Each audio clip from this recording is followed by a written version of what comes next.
वास्तविक संख्याएं यानी रियल नंबर्स। जैसा कि हम वास्तविक संख्याओं के बारे में जानते हैं, वास्तविक संख्याएं माइनस के अनंत से लेकर प्लस के अनंत तक होती है। हम जानते हैं अगर वास्तविक संख्याओं को हम लिखना चाहें तो ये यहां अनंत से लेकर शून्य और फिर प्लस में अनंत तक जाती है। यानी कि सभी इन संख्याओं को हम वास्तविक संख्याएं ले सकते हैं। जैसे कि हम कहें -3, -5 या 1, 2, 3, 4, 5 या कुछ हजार में कोई भी संख्या, सभी वास्तविक संख्याएं आती हैं। इन सभी वास्तविक संख्याओं को किस प्रकार से संख्या रेखा पर निरूपित किया जाता है, ये हम जानते हैं। इसके अलावा इन वास्तविक संख्याओं के अलावा और क्या क्या चीजें होती है, जैसे कि पूर्णांक होंगे या फिर समपूर्णांक है या विषम पूर्णांक है, ये सब क्या है इसके बारे में हम पढ़ चुके हैं। अब हम चलते हैं इन्हीं पर एक आगे एक चीज पर जो कहलाती है यूक्लिड्स विभाजन प्रमेयिका।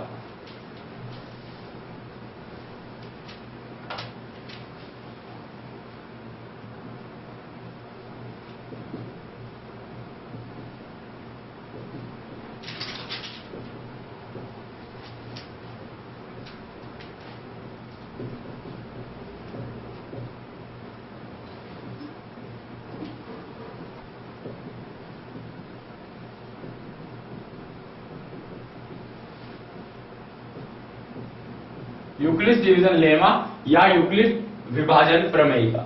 जैसा कि ये नाम से ही हमें यहां दिखता है कि ये कुछ विभाजन से संबंधित है। और ये प्रमेयिका क्या कहती है, ये प्रमेयिका ये इंगित करती है कि जब आप किसी संख्या में कोई विभाजन करते हैं, जैसे कि आपके पास कोई दो संख्याएं हैं, दो संख्याएं a व b, तो हम ये लिख सकते हैं कि किन्हीं दो संख्याओं a व b के लिए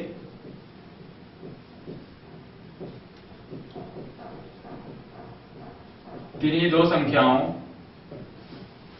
a व b के लिए अगर आपके पास ये दो संख्याएं a और b हैं, ये दी गई हैं, तो ये प्रमेयिका कहती है कि आप इनके लिए लिख सकते हैं a बराबर b Q plus r। a बराबर b क्यू प्लस r। यहां क्या मतलब है कि a, b, q और r क्या क्या है, ये चीजें हम देखें, इन सब का मतलब देखते हैं। तो जो a है हमारे पास, a संख्या हमारे पास होगी भाज्य, यानी कि जिसका हमें भाग देना है। b हमारे पास होगा भाजक, q भागफल और r शेषफल।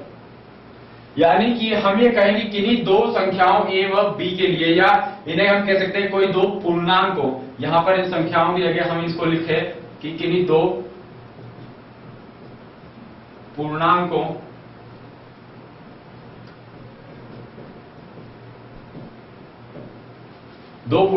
a व b के लिए अगर हम a को भाज्य लें और b को भाजक लें, तो हम इसे लिख सकते हैं a बराबर b क्यू प्लस r। यानी कि जब हम a को b से भाग देते हैं तो q भागफल आता है और r शेषफल के रूप में बच जाता है। तो ये प्रमेयिका कहती है इन दो पूर्णांकों a व b के लिए। इस प्रमेयिका पर आधारित कुछ प्रश्न देखते हैं, हम कुछ उदाहरण देखते हैं और उसके बाद इसी प्रमेयिका पर आधारित एक प्रमेय पर चलेंगे। ये है यूक्लिड की विभाजन प्रमेयिका। इसके बाद हम देखेंगे यूक्लिड की विभाजन का प्रमेय, कि वो यूक्लिड विभाजन प्रमेय क्या कहता है। अभी ये प्रमेयिका है, फिर हम प्रमेय पर चलने वाले हैं। अब हमने जो देखी यूक्लिड विभाजन प्रमेयिका, इस विभाजन प्रमेयिका पर आधारित कुछ प्रश्न देखते हैं और फिर चलेंगे विभाजन एल्गोरिथम की तरफ। तो पहला उदाहरण है कि दर्शाइए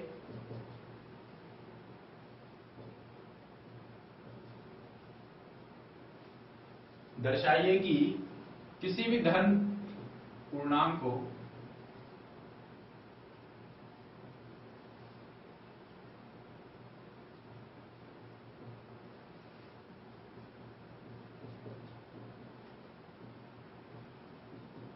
दर्शाइए कि किसी भी धन पूर्णांक को 3q